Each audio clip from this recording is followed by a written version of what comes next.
YouTube, how's it going? The Goat House is back with my NFL Week 15 updated MVP and rookie ladder. We also are going to go over our players of the week from Week 14 and who you guys voted for in the community section on our channel for your Week 14 players of the week. Right before we get started, extra content on the Patreon, playoff predictions, score predictions, mock drafts, link in the description. All that's updated every single week. We'll update the playoff predictions today, actually, which is the 12th of December on YouTube. But every week we got playoff predictions. Plenty more being added to the Patreon as well. 40K, that's our subscriber goal here. Please help us get there by subscribing. Full NFL content, recaps, power rankings, all kinds of predictions for every game all year. Playoff predictions, of course, and in the offseason, free agency, NFL draft coverage. So please subscribe. Click that like button. Twitter is at GoatHouseNFL. Always talking football on there. There's a link in the description. Players of the week. Tannehill got 3 votes from you guys, actually. You guys voted for him. The finals was between Ryan Tannehill and Jimmy Garoppolo. Appreciate everyone for voting. You guys picked Ryan Tannehill. Pigskin Pete and Danny Cheese picked Ryan Tannehill, of course, and Mitchell Trubisky was Junior's vote. And I went with Austin Eckler. I thought he had a big-time game. I've been calling for him to get involved more, and he probably really wasn't involved enough still. Not a whole bunch of, attempts and targets, but it was enough for him to have a dominant game and helped me in one of my leagues get to the semifinals. So Austin Eckler was big in that game. So 3 Ryan Tannehills. Pretty cool graphic of him that I found randomly.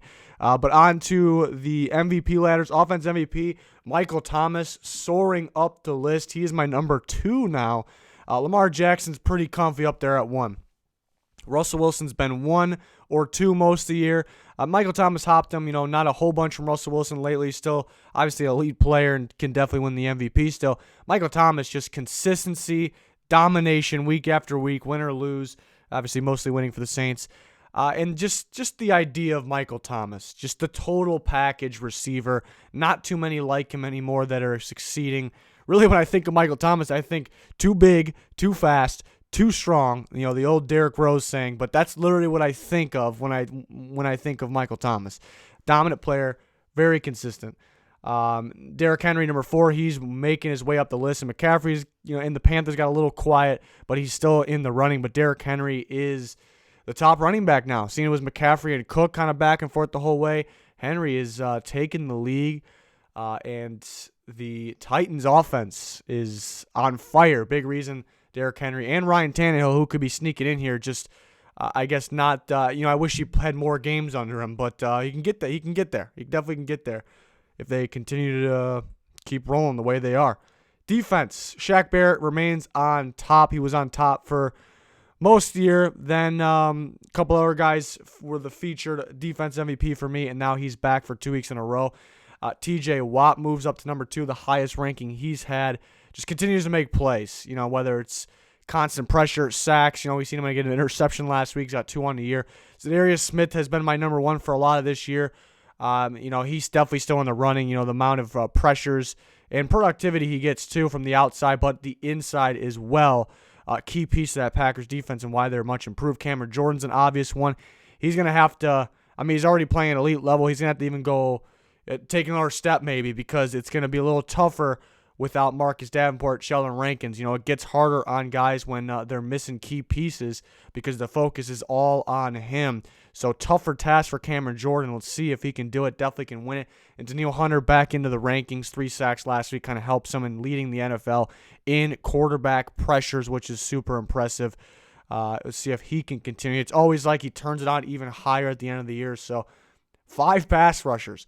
5 pass rushers make the list for defense MVP this week. It's a key part of football. If you can get elite quarterback pressure, you're a serious team here. You're a serious team. You're deep into the playoffs. You need to have a unit of it, though, in that case. Some of these teams just kind of got one guy. Most of these teams, got multiple Saints injuries. We're unfortunate, but we'll see what Cameron Jordan's got for us. Rookie of the year, just a little bit of changes here. We got Deebo Samuel back into the mix. Another dominant performance. A.J. Brown soaring up to 2. He really wasn't in the top 5 most this year. He was just on the outside. And a couple weeks ago, He snuck in here. Now he's going up to number 2. He's a dominant piece of that Titans offense. I mean, you got Ryan Tannehill, Derrick Henry, and A.J. Brown. You got the big 3 over there. The big 3. The unexpected big 3, really. For most people, we thought it'd be Mariota, maybe Derrick Henry, and Corey Davis. But Ryan Tannehill, A.J. Brown, a big duo there in the passing game. Josh Jacobs still won. A.J. Brown's coming, though. I mean, he's that dominant right now. Kyler Murray down to 3, playing hurt the last 2 games, not playing his best ball. DK Metcalf, Deebo Samuel, still playing great ball. Terry McLaurin had another good game. Most his production kind of front-loaded on the season, though, so we'll see if he can make his way back on here.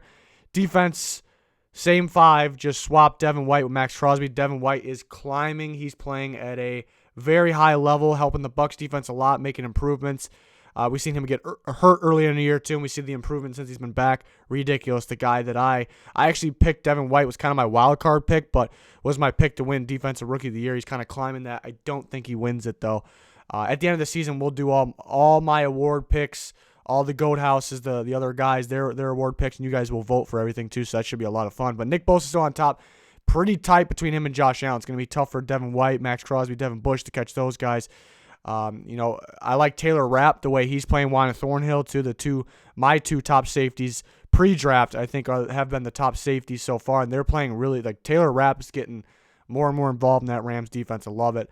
Ed Oliver is starting to make more of a presence, more of an impact. So guys like that. I mean, there's Cole Holcomb's kind of that sleeper for the Redskins, too. He statistically all year. So there's a lot of good defensive rookies, too. But pretty much stays the same, just Devin White climbing the ladder. But that'll be it. That wraps up this video. We do this every single week to check out our players of the week and the MVP ladder. Hopefully you guys can vote, turn notifications on, go to the community section on the channel. You'll see where you can vote every Tuesday. We have semifinals and then a final on that. And plenty more NFL and college football content on the channel and plenty more to come. So please subscribe. Join us for all that. Thank you for watching this video. Goodbye.